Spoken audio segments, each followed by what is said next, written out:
Hi, philosophy time. We're getting a good old afternoon Florida rain. Hooray for that. It's been really dry here for most of the spring and the last few weeks, so the rain is much needed. So today I'm going to be reading from one of my favorite books, The Wise Heart, A Guide to Universal Teachings of Buddhist Psychology by Jack Kornfield. This is from Chapter 2, Holding the World in Kindness, A Psychology of Compassion. Alan Wallace, a leading Western teacher of Tibetan Buddhism, put it like this. Imagine walking along a sidewalk with your arms full of groceries and someone roughly bumps into you so that you fall and your groceries are strewn all over the ground. As you rise up from the puddle of broken eggs and tomato juice, you're ready to shout out, "You idiot, what's wrong with you? Are you blind?" But just before you can catch your breath to speak, you see that the person who bumped into you is actually blind.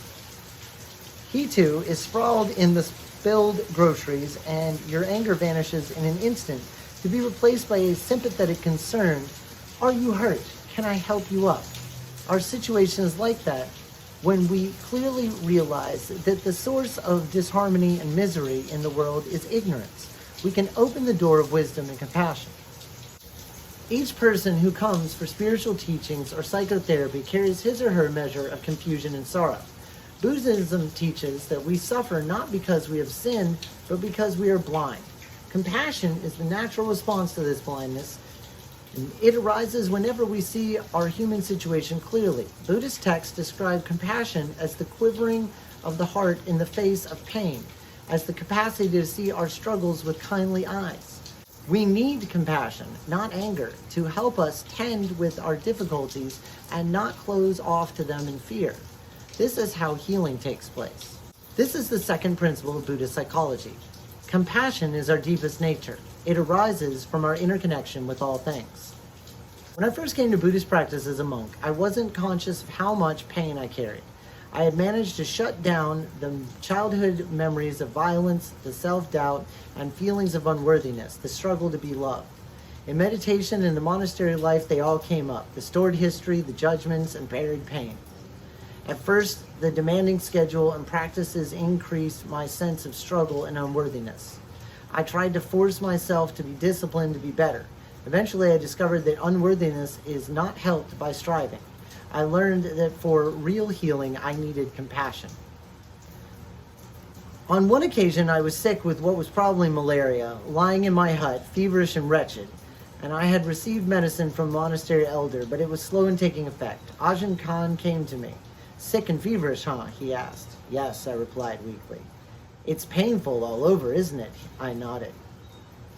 "Make you feel sorry for yourself, doesn't it?" I smiled a bit. "Make you want to go home to see your mother?" He smiled, then nodded. "Yes, it's suffering all right. Almost all the forest monks have had it.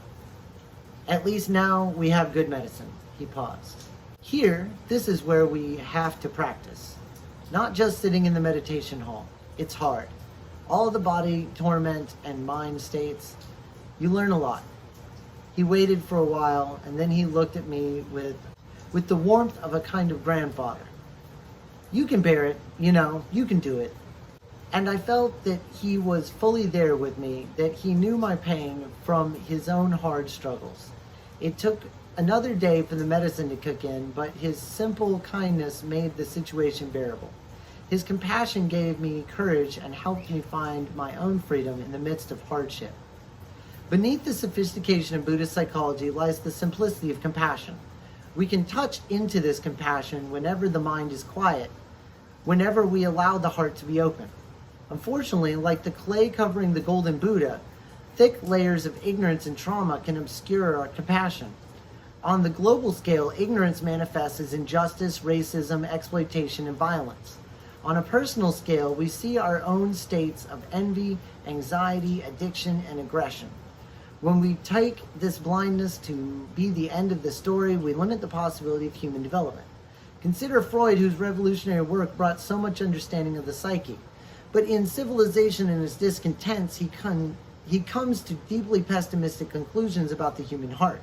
He states civilization has to use its utmost efforts in order to set limits on man's aggressive instincts.